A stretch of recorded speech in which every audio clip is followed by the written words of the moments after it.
Hello, welcome to my channel, Teacher Mula.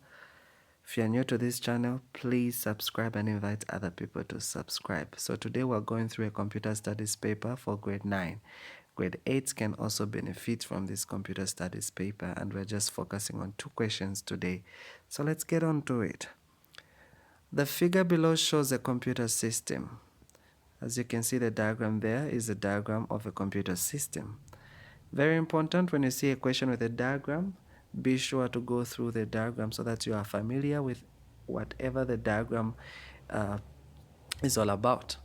So question A says, apart from the devices C and D, name 2 other devices not shown in the figure which can be used to input data. So this question is basically asking us to find other input devices or other devices that can be used to capture data and transfer it into the computer. So we have a lot of devices that are input devices, of course, the keyboard, the mouse. So other input devices include barcode scanners, touch screens, cameras, remotes, and many other input devices. So from the list that I've given you, you can be sure to choose 2 and put them as your answer on question A. Question B says, give one device from the diagram which can be useful for a person who is physically disabled. Well, this question is open-ended because there are so many different types of physical disabilities. But looking at the diagram that we have been given, the best answer is C, which is the mouse, because the mouse can be used by people that are physically impaired to move around the cursor on the screen and be able to choose tasks that they want to perform on the computer. Question C says, state the part of the diagram where inspecting of data entered takes place. So when data is entered into the computer, it needs to be inspected, or in other words, to be processed.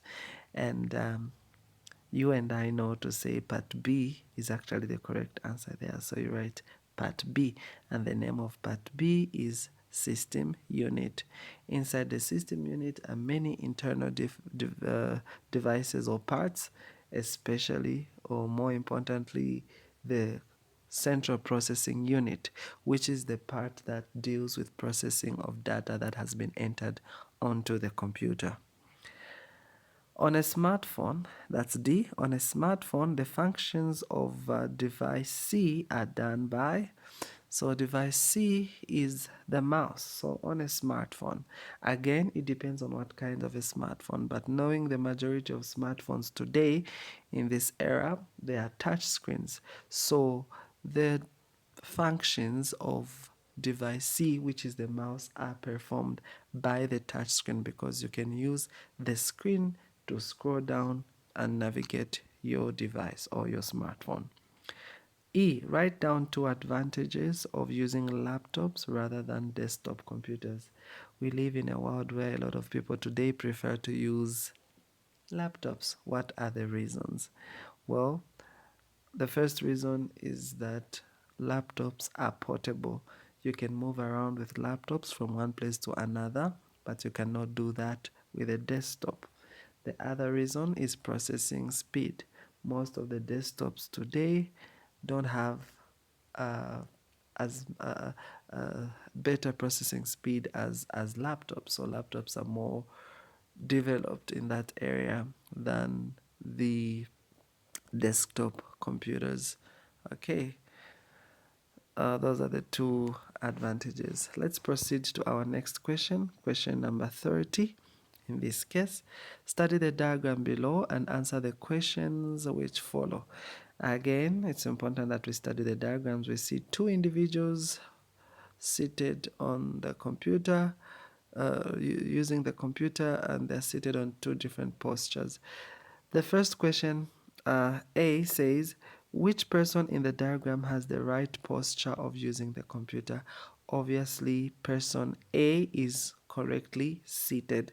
Why? Because she, her back is straight, or she's seated in a 90-degree posture. kind of a posture where her back is straight on. Okay. Which person has the wrong posture of using a computer? Obviously, person B, because person B is bending, and it's wrong to sit like that. You're not supposed to bend when you're using your computer. You're straining your back. What type of health problem can a person with a wrong posture face?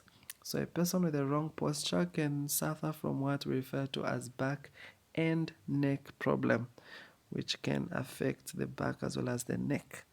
Okay.